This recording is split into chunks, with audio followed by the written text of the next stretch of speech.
Before humanity ruled the world, before cities rose and languages took shape, life unfolded one fragile day at a time.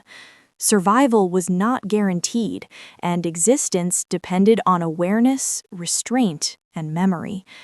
An early human moved through the African savanna with quiet caution, shaped by a land that offered no protection and no mercy. Every sunrise marked not a beginning, but a continuation of endurance, a reminder that survival had been earned once again. The body of this early human reflected a species still becoming itself. Limbs were strong yet lean, adapted for walking long distances under a relentless sun.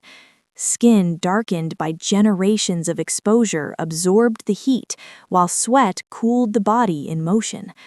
The face bore features formed not by beauty but by necessity, with eyes trained to read the land and detect the smallest changes in movement or sound. Strength was limited, speed unreliable, and survival depended less on power than on perception. Hunger arrived early, pressing against the body as a constant reminder of vulnerability. There were no stored meals, no certainty of the next bite. Food had to be found each day, often at great cost. The human moved slowly, scanning the grass and trees for signs of nourishment, guided by memory rather than instinct alone. Certain colors, shapes, and scents hinted at food, while others carried the risk of sickness or death.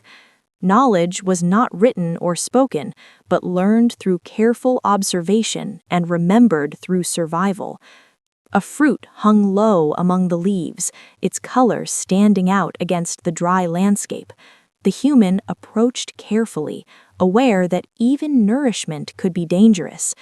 The fruit was lifted and examined, turned in the hands, smelled, and tested with caution. Choosing wrongly could weaken the body or bring illness, and in a world without care or cure, weakness often meant death.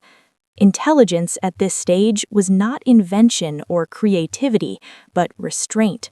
Survival favored those who hesitated long enough to choose correctly. The first bite was small. Taste registered slowly, and the body waited for signs of danger. When none came, hunger overcame caution, and the fruit was eaten. Energy returned gradually, enough to continue moving, enough to delay exhaustion. Eating brought no sense of comfort or safety, only the temporary relief of a body that could continue for a few more hours. Even while feeding, awareness never faded. The savanna was never silent, and the absence of sound often signaled danger. Birds, insects, and wind formed a constant background of information, and any sudden change demanded attention. Predators did not announce themselves, and survival depended on noticing what was missing as much as what was present. Eating was done quickly, with frequent pauses to listen and watch. As the day progressed, movement became essential. Water had to be found, shade reached, and danger avoided. Walking was the primary means of survival, and each step consumed energy that could not easily be replaced. The sun climbed higher, pressing heat down onto the land. Sweat cooled the body and allowed endurance beyond that of many predators, an advantage not yet understood but deeply relied upon. Fatigue followed regardless, settling into muscles and slowing movement. A shallow water source appeared, clouded and uncertain. The human drank carefully, aware that water could both sustain and harm. Too much too quickly could bring sickness, yet avoiding water entirely was not an option. Survival was built on compromise, on accepting risk when necessity demanded it. Every decision balanced danger against need. As shadows lengthened, the landscape grew more threatening. Evening brought predators from hiding and reduced the human's ability to see danger before it arrived. A place to rest had to be chosen, not for comfort but for reduced risk.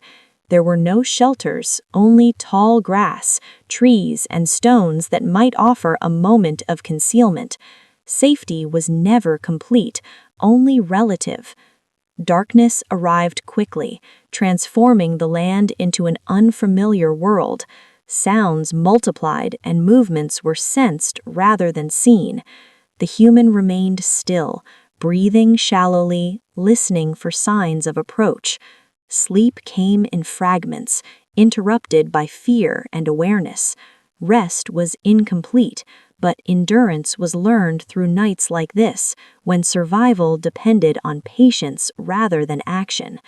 When morning returned, it did not bring triumph, it brought continuation. The humans still lived, having endured another cycle of hunger, heat, and fear. No victory had been won, only survival achieved.